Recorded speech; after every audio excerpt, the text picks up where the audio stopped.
નમસ્કાર, દમદાર ખબર સાથે હું છું કિરણ. નજર કરે આજના મહત્વપૂર્ણ સમાચાર પર. તો સુરત ટેક્સટાઇલ માર્કેટમાં આગનો બનાવ બન્યો છે, જે મામલે 24 કલાક વીતવા છતાં પણ આગ બેકાબુ છે.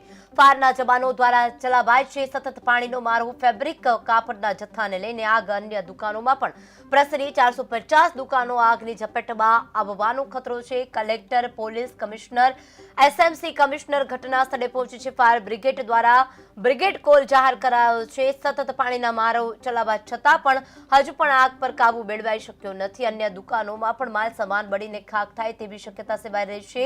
ત્યારે સતત તંત્ર ખડે પગે છે, પરંતુ આગ પર હજુ પણ કાબુ મેળવાયો નથી.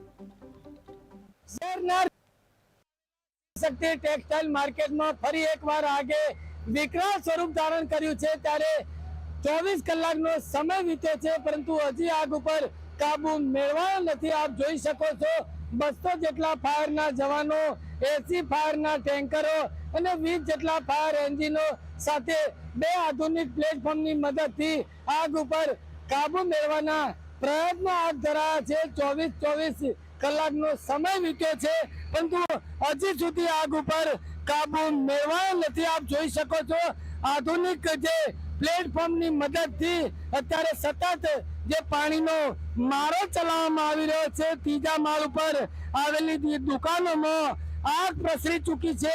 પવનને લઈને આ આગ અન્ય દુકાનોમાં ફેલાઈ છે. ત્યારે ફાયરના જવાનોને આગ ઉપર કાબુ મેળવવા માટે મુશ્કેલી સર્જાઈ રહી છે.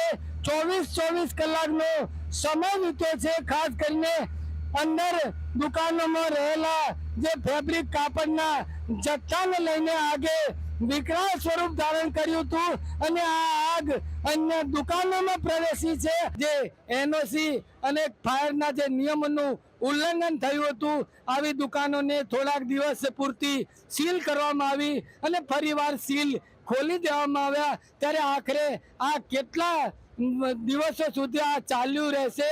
હાલ તો વેપારીઓને કરોડોનું નુકસાન થયું છે.